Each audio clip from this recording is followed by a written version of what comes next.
guide us and help us toward light to draw nigh. Love is a star, though shining afar, it can guide us and help us toward light to draw nigh.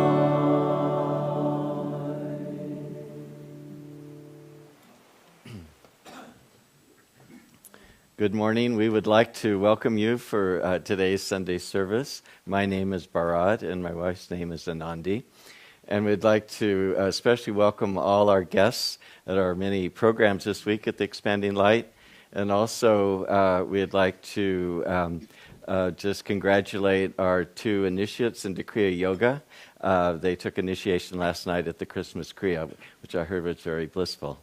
I was doing my meditation during that time, and we could all feel the blessings of the ceremony.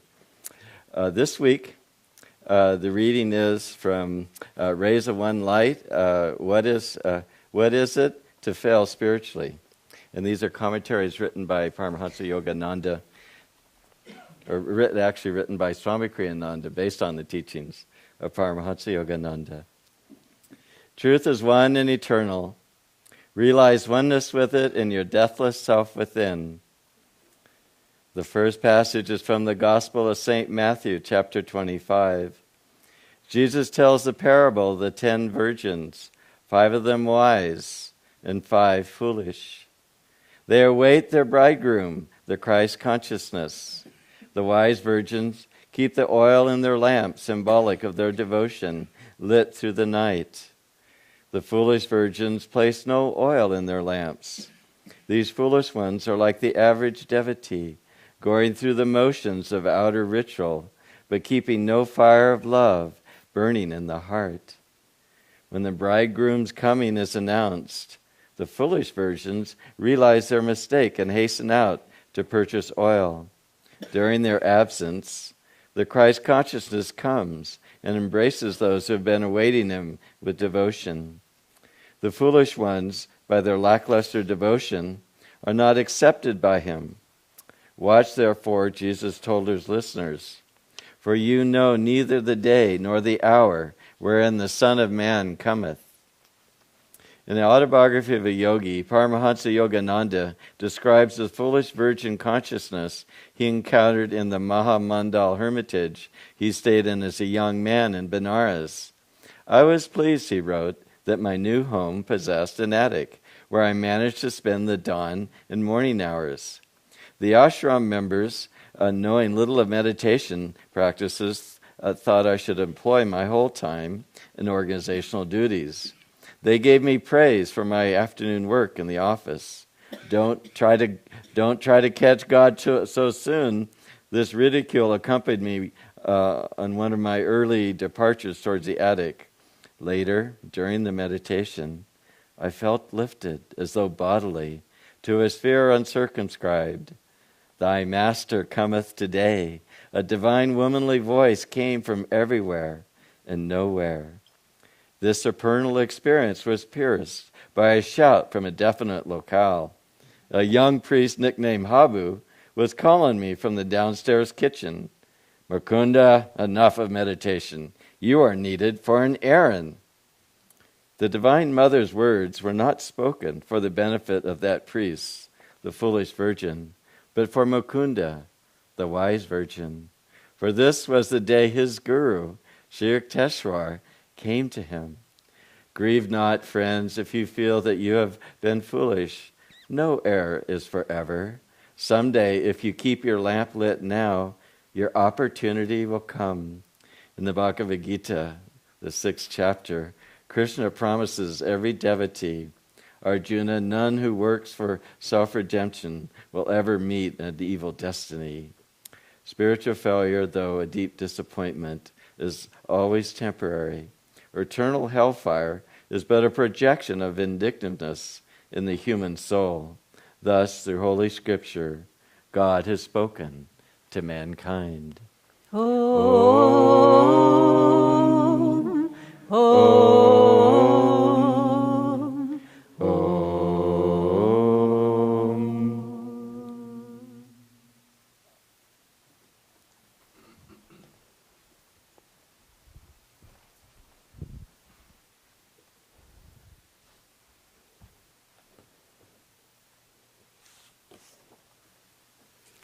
Good morning.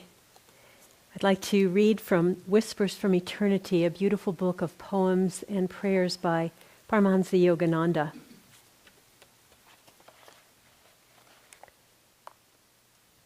This reading is called, O Divine Sculptor, Chisel Thou My Life.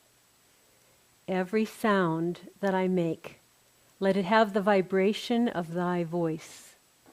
Every thought that I think, let it be saturated with the consciousness of Thy presence. Let every feeling that I have glow with Thy love. Let every act of my will be impregnated with Thy divine vitality. Let every thought, every expression, every ambition be ornamented by Thee. O Divine Sculptor, chisel Thou my life according to Thy design.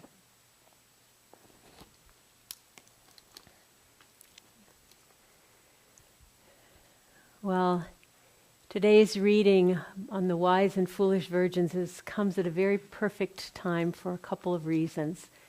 The one is, of course, that we are in December and we're in a time of Advent. We're looking forward to Christmas, and for those of us who live at Ananda who have such a Christmas is such a big spiritual experience here that we just can feel the waves of it as soon as we hit December. And so it just is, the reading is telling us, okay, get ready. Be ready. It's up to us to make ourselves ready for that. But the other reason it's such a perfectly timed reading is that one of our members in the community, and this is not news to people in the community, but it may be news to people on the internet. Our beloved Maria Warner is in the last hours of her life. She's getting ready to make her transition. And this reading so perfectly expresses her life. If ever anyone was living the life of the wise virgin, she's a perfect exemplar of that. And what she's going through now is teaching us that. And so it seems like sad news in a way because Maria is so beloved of everyone here. But I think many of us in the community, I hope many of us in the community have been meditating inwardly on her, sending her our prayers throughout these last couple of weeks. And speaking as one who's been doing that quite a bit, I can only rejoice, really. When a soul is leaving the body summa cum laude, you just go, hallelujah, hallelujah. She's achieving everything she ever hoped she could achieve. And I know perhaps in a few weeks I may feel the sadness of not having her on the planet anymore, but for right now, it's just rejoicing. She got the diagnosis that she had 1 month to live just a few weeks ago, and she didn't need to run out and buy oil for her lamp. Her lamp was filled to overflowing, and she was ready. I mean, it was just like, if in this moment that came to you, will we be ready? And that was what she faced, and she was, and she is. And so she's going out in a blaze of glory. Swami Kriyananda is very proud of her. He said that she has achieved a state of spiritual maturity where nothing can touch her. Nothing can touch her, not even death. That's a very, very great state and a very great blessing for all of us. So I really want to encourage you, if you haven't been holding her in your meditation and prayer, just do it as much as you can. It's a really great blessing for us. And I have a lot of thoughts about her that I'd like to share in today's service, but I wanted to explain first about the reading on the wise and foolish virgins, that Yogananda said the virgins represent the soul. It's feminine. All souls are feminine because God is the positive principle in the universe, and the souls are the receptive ones. And each of the virgins carry lamps because the lamp represents religion. So these are not worldly people and religious people. These are all religious people. The wick of the lamp represents the heart, and the oil in the lamp represents devotion. And so when those virgins go to trim their wicks, when they feel that, when they hear the Christ is coming, they go in their hearts and they realize there's not enough oil in this lamp to receive the Christ, and they're having to rush out and they miss the experience. So it's a beautiful image about keeping ourselves filled with devotion, not making religion just a matter of sitting in your meditation, doing your practices, but with no life, but really to bring life and devotion into all aspects of your life. We had a beautiful experience, Bharat and I, very early on in Maria's diagnosis, actually just maybe the day after she'd had the diagnosis. We had an exchange of emails with her husband, Devarshi, and it was very moving, and through Devarshi, the message was going to Maria and back. And it was very moving and inspiring for us, just because of her vibration. And that night, we went to meditate shortly after this exchange of emails, and neither one of us felt particularly energetic or particularly like we had a lot of energy for meditation, but we said, well, we'll do the best we can. So we went into meditation, and we both had the same experience. There was, and I say it because it couldn't have come from me, it felt like it was Maria. There was a sense of such tremendous peace that we both stayed much, much longer than we anticipated because we didn't want to leave that. And as I was meditating and realizing this is who Maria is. This is who she is. Forget the adorable little woman from Russia with the sense of humor and all the love. And this is who she is, this divine peace. And it occurred to me, of course, that's who we all are. Every single person here is some expression of divinity, whether it be joy. It's funny, when our friend Paula was leaving, there was so much bliss. That was her vibration. We're all a blend of all these divine qualities, calmness, joy, love, all these things. That's who we really are. And then there's who we really aren't. Regrets, negative emotions, unfulfilled desires, wishing things were other than they were. All these kinds of bad habits are not who we are. And what I felt that Maria had achieved was the ability to choose to be who she was. And I feel like I'm trying to learn this from that experience, to say, okay, who I really am is this connection with the divine. Oops, I just got into resentment. Oops, that's not who I am. Come back to who I am. And to just more and more quickly, just as we're trying to learn in meditation, to drop those wandering thoughts more quickly and more quickly. Just to drop what we aren't and to be who we are and what we are. I think, certainly this is what I find at Ananda, and I actually find it among the guests who come to Ananda, who are attracted to Ananda. You don't find a lot of spiritual pride in the community.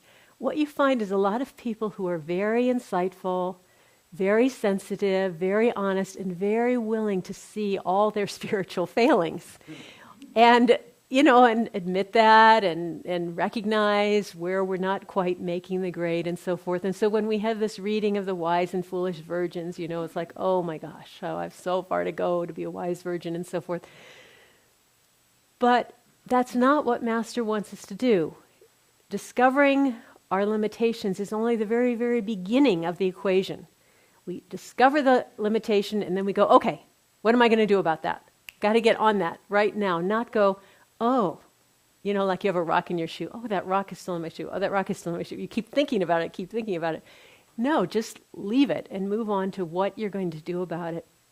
So this reading is an encouragement to do that. And I had a couple of thoughts of what we could do to be.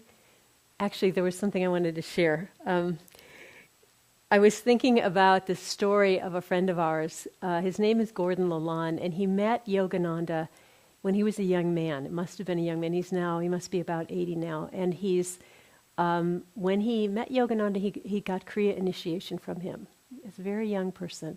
So he went up to Yogananda and got this blessing. And as he was walking back to his seat, he realized that he had had a chronic pain in his back, throughout his young life, and that pain was gone.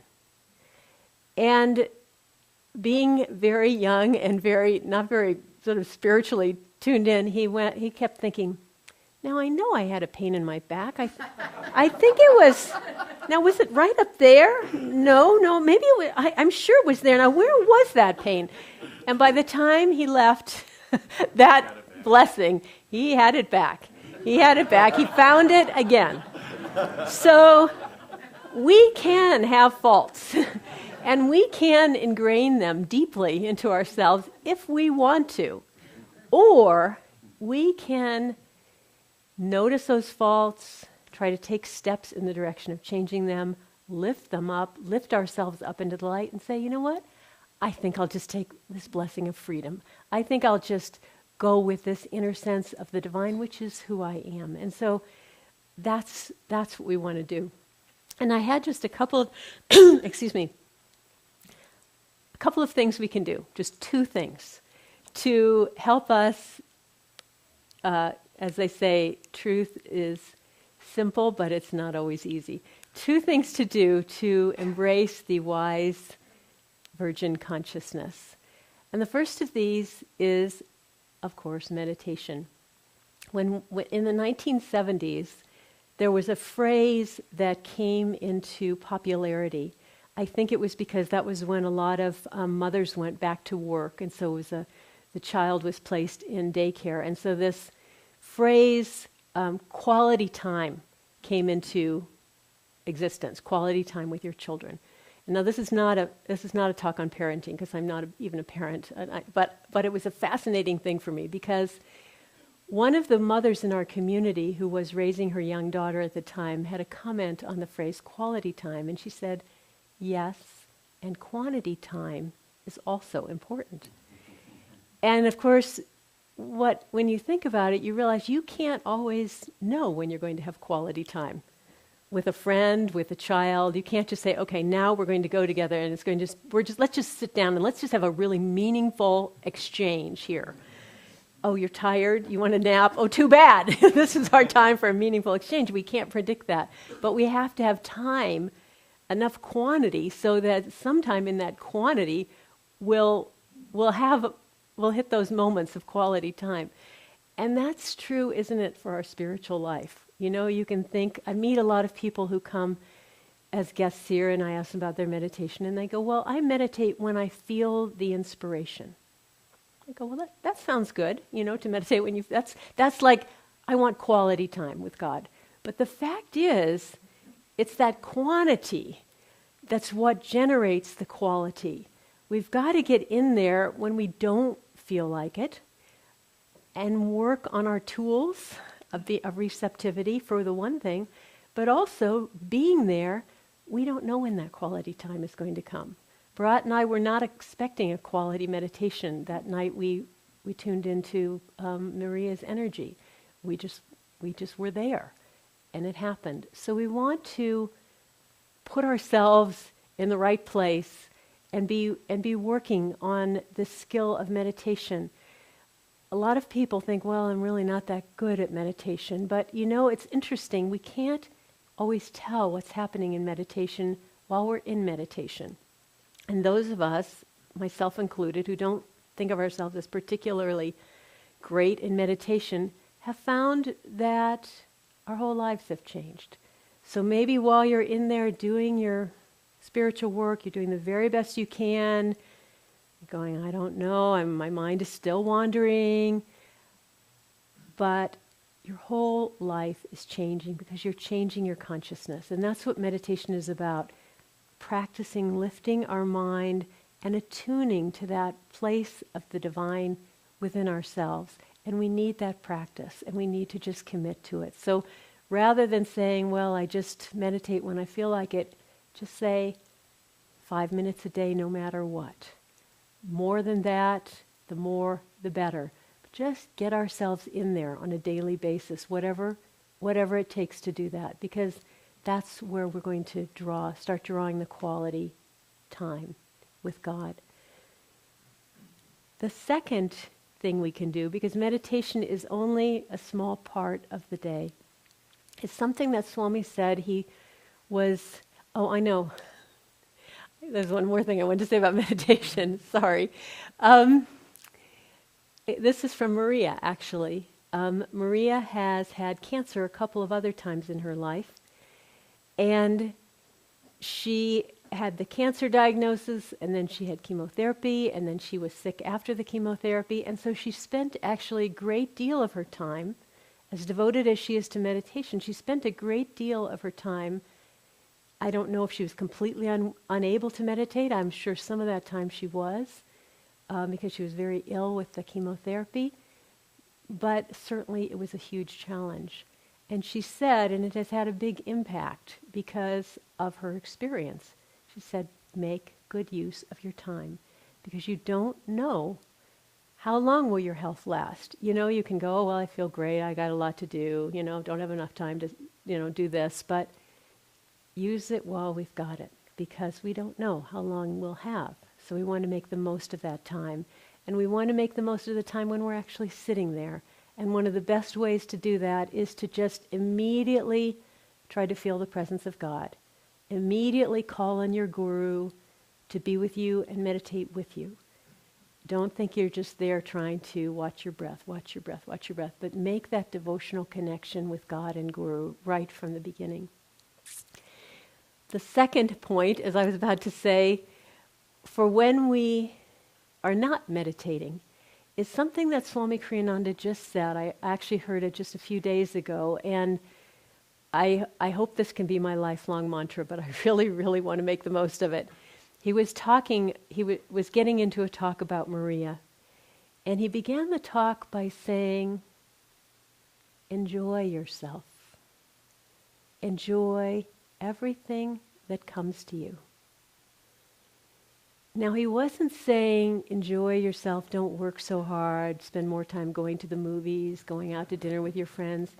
He didn't mean that. He said, enjoy everything that comes to you. That means you have some job to do that really you've been dreading doing. Maybe you have a child that's sick at night and you have to be up all night. All the different things that happen, the headaches and the unpleasant conversations and the difficulties. We have to learn to enjoy ourselves through it all. What's so powerful and so beautiful about that statement is some things are not inherently enjoyable, are they? There's only one way we can possibly enjoy them. And that's if we can feel our joy from inside, God's joy within ourselves. We generate the joy. We feel it from within ourselves, but we do it and we practice it. And so I've been trying to catch myself many times, and I've been discovering 4 kind of attributes of this simple phrase, enjoy yourself. And I think probably if we sat and discussed this, could come up with dozens of them. But the first of them is this. If you're going to be enjoying yourself, you can't be on automatic pilot. You can't be like, okay, I got a lot to do. Okay, check. Oh, got that done. Oh, got that done. Just moving through the list, just very, very efficient. A Frenchman, Swami said this to us once. He said that he heard from a Frenchman, and the Frenchman said, I finally understood Americans. I never was able to relate to Americans until I understood that their primary goal was efficiency. What's funny about that is my first response was, well, what other goal would there be? And I don't think I'm alone in that, actually. It's just our nature. We got to get a lot of things done. Okay, we don't have to just become a vegetable, but we can get a lot of things done, but Swami Kriyananda has achieved a lot, but he's enjoying himself. When I walk past Bharat's office, I've never said this to him, but I love looking in his office because when he sits at his computer and he writes, he has this little smile on his face. And it's just a little smile of enjoyment. He's just putting his enjoyment into his writing. And and it's been very, very effective, and that's probably why. So taking the time to just, okay, here it is, I've got getting things done, I'm also enjoying doing them. The other thing is that we can't resist what we're doing. And more than resistance, we can't resent what we're doing. You ever done anything and you felt, well, this isn't really my job. Somebody else should be doing this. I shouldn't be doing this. And so I wanted to share with you, again, something I just read this week, and I'll tell you, I never want to forget it. He says, this is from Yogananda, no matter where you are, nor under what conditions God has placed you, you must not resent it, for there will come a still worse fate.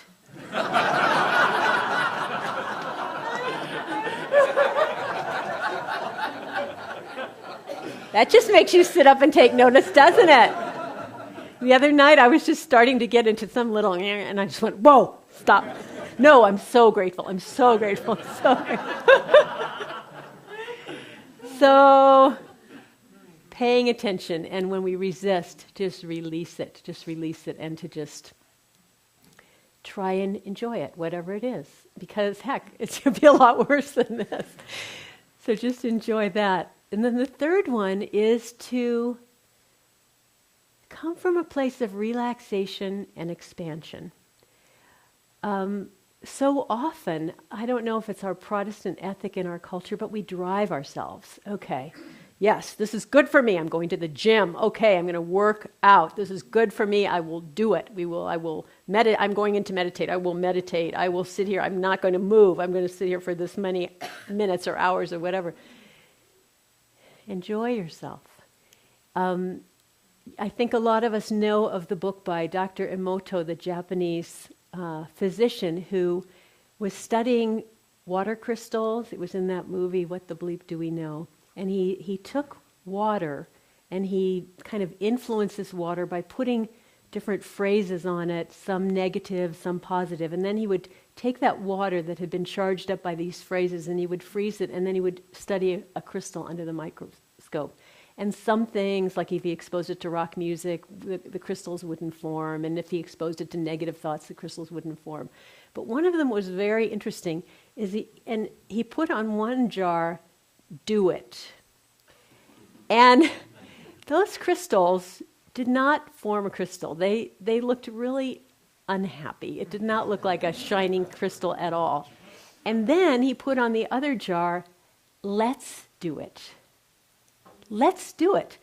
Enjoy yourself. Let's do it. Let's go to the gym and work out. Let's do these exercises that are so good for us." It totally changed. This brilliant, beautiful crystal. And the difference was just in the making yourself versus enjoying yourself. And the final thing is, in order to really enjoy ourselves, we have to be in the present moment. We have to desire nothing other than what we have right now while we have it. Yogananda said, if you have joy in the present, you have God. If you have joy in the present, you have God. It's powerful to just enjoy, to just be in that joy. And again, about Maria, Bharat had a very poignant conversation with her. She had not, it was I think the day or 2 days before she got her diagnosis, but she knew something was wrong. And they were having this talk, and because he's had illness too, she was kind of wanting to explore some things with him. And she said, in my life, throughout my life, I've wanted many things, but now I don't want anything. I only want God. And that's the state that she went into this final days of her life with, just free. And so it's a state to work on, and how we can work on it is by just enjoying whatever it is. What do we have right now? Enjoy that. One of the most beautiful, I think Swami's written, he's written over 100 books and more words than that, many, many, many, many words. And yet I was thinking that one of the most important sentences that he's ever written is the sentence we say at the purification ceremony. The Master says, "Open your heart to me, and I will enter and take charge of your life." And so as we try to prepare ourselves to achieve all that we can spiritually, we really can't achieve anything spiritually. But what we can do is we can make ourselves ready to open our heart to God and to receive the divine within us, and that will transform us. There's a beautiful story I'd like to share in closing about a man who lived in a forest. He was a very poor man, and he had a humble little shack in a corner of a kingdom.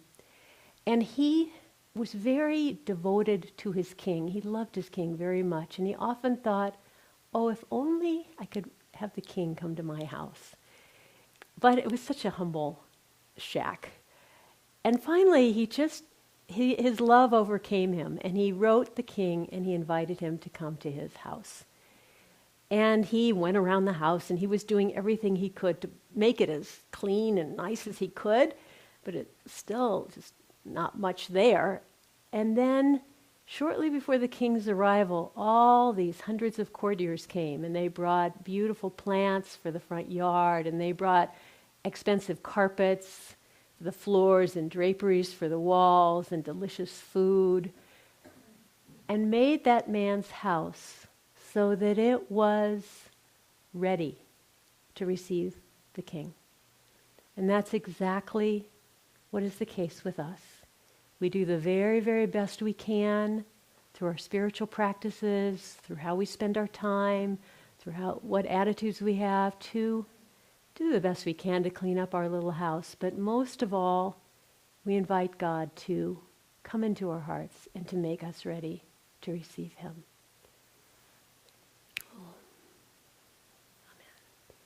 You know, I was going to do this later, but since Maria is much on my mind and possibly your mind now also, I'd like to end right now. She still was here as of 9:30 this morning.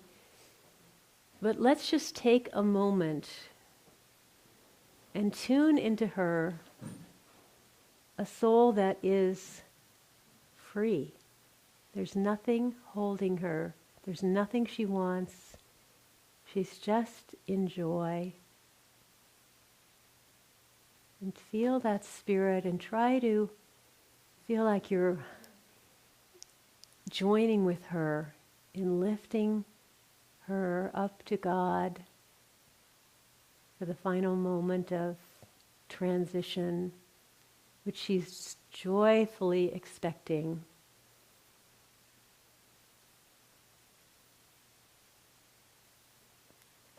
And holding her in that light, just picture her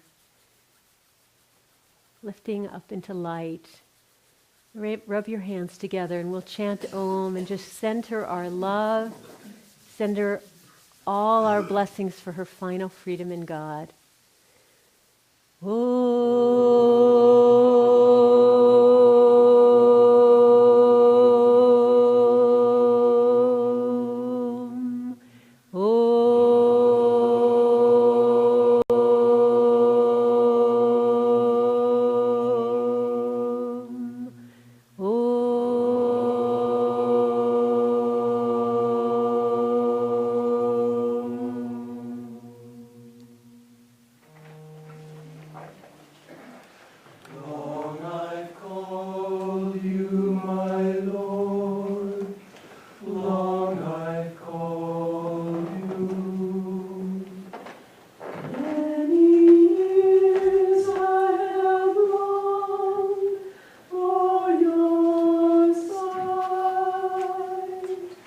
Faith